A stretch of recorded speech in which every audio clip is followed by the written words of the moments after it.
Hello dear students, we are in the series of sentence and its kinds and this is part 6.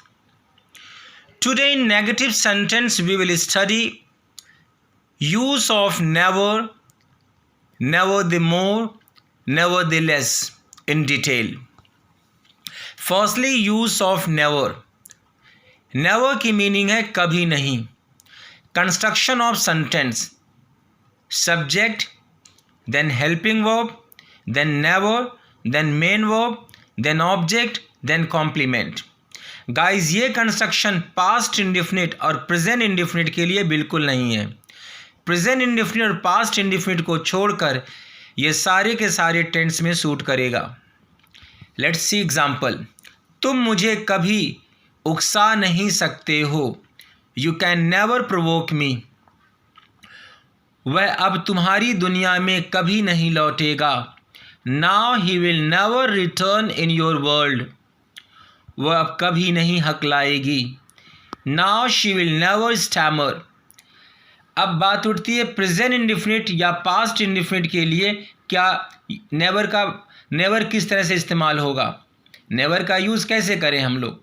तो guys हम लोगों ने present indefinite और past indefinite में ये बात तो पढ़ी है पिछले वीडियोस में कि अगर सेंटेंस अफर्मेटिव में है या नेगेटिव के no, never, semi negative word आए तो वहाँ पर डू, डज या डिड का यूज़ नहीं होता है. तो फिर क्या होता है, सब्जेक्ट प्लूरल है तो वर्ब का फर्स्ट फॉर्म प्लूरल फॉर्म होता है.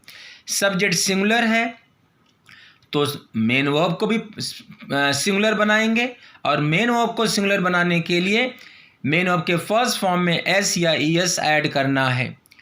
एस या ई एस में कब एस लगेगा और कब ई एस लगेगा ये सारी चीज़ें ऑलरेडी वी हैव स्टडीड.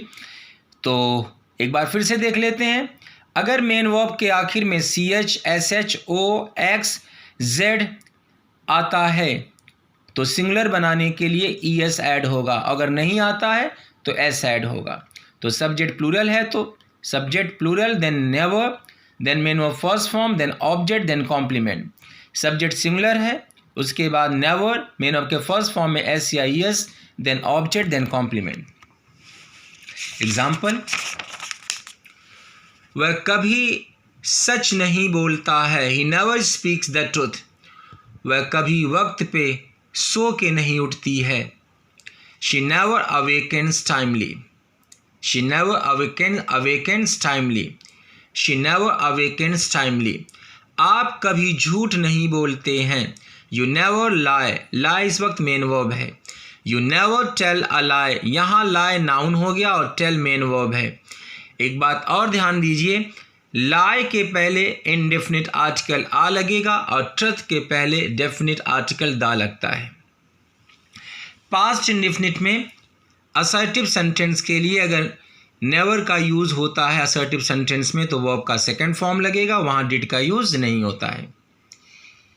तो ये बात भी हम लोगों ने पास्ट इंडेफिनिट में पढ़ा है कि अफर्मेटिव के लिए नेगेटिव के no, never, semi negative word के वाले सेंटेंस में वहाँ पर डिड का यूज़ नहीं होगा. फिर क्या होगा, वर्ब का सेकंड फॉर्म. मैंने चाय कभी नहीं P. I never took T. उसने मुझे कभी ताना नहीं मारा. He never jeered at me. JEERED, jeered at me. हमने आपके काबिलियत की जिम्मा कभी नहीं लिया. We never vouched, VOUCHED, vouched for your ability. तुमने बुराई का दमन कभी नहीं किया. तुमने बुराई का दमन कभी नहीं किया. You never suppressed evil. तुमने बुराई का दमन कभी नहीं किया. You never suppressed evil. दमन करना मतलब खत्म करना, उसे खत्म कर देना. तुमने बुराई का दमन कभी नहीं किया. You never suppressed evil.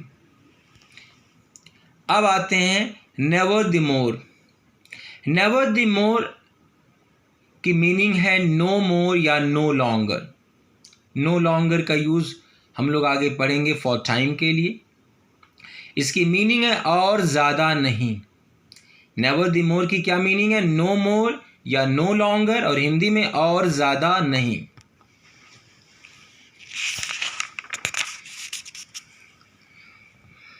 अब मैं और ज़्यादा यहाँ नहीं ठहरूंगा। Now never the more I will stay here. Now never the more I will stay here. हम आपको और ज़्यादा परेशान नहीं करेंगे। अब हम आपको और ज़्यादा परेशान नहीं करेंगे। Now never the more we will disturb you. Now never the more we will disturb you. वह तुम्हारी और ज़्यादा मदद नहीं कर सकता है। He can never the more help you। अब मैं तुम्हें और ज़्यादा नहीं समझा सकता। Now I can never the more make you understand। Now I can never the more make you understand। आप चाहें तो never the more सेंटेंस की शुरुआत में ला सकते हैं या फिर सेंटेंस के आखिर में भी यूज़ कर सकते हैं। जैसे I will stay here now never the more। I will stay here now never the more।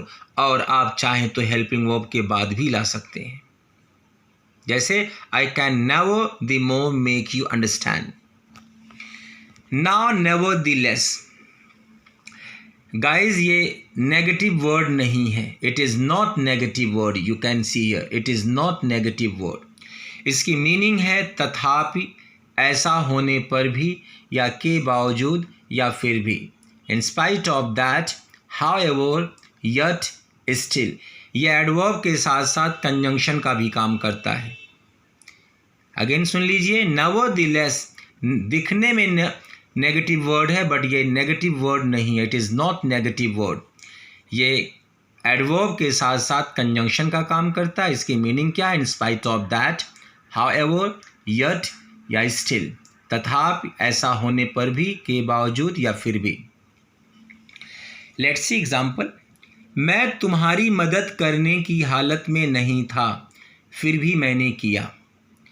I was not in condition to help you, nevertheless I did। इस वक्त nevertheless कंजंक्शन का काम कर रहा है। I was not in condition to help you, nevertheless I did।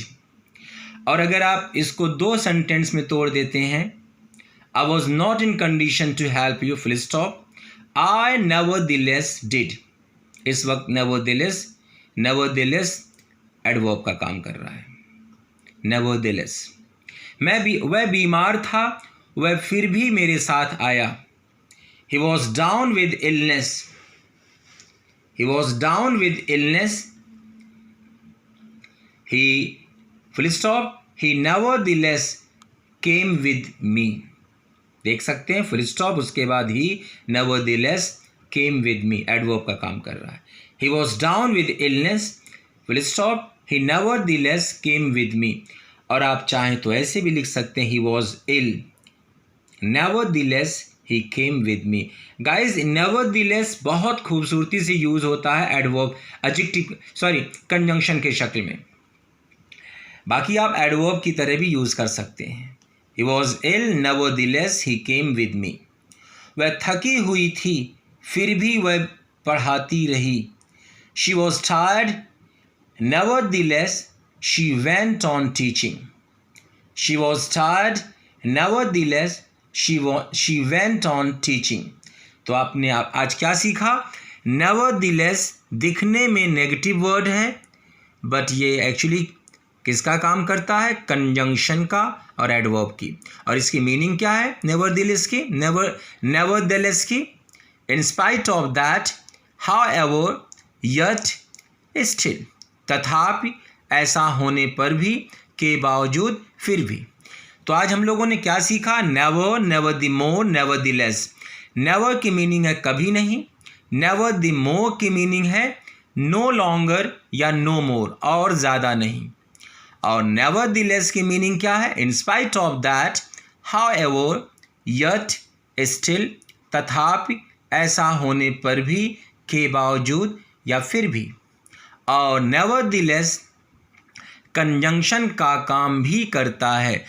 तो सच बोलें तो बहुत बेहतर तरीके से इसको कंजंक्शन के तौर पर ही यूज़ कर पाते हैं, बाकी एडवर्ब के तौर पे भी आप यूज़ कर सकते हैं। Okay guys, take care, thank you so much.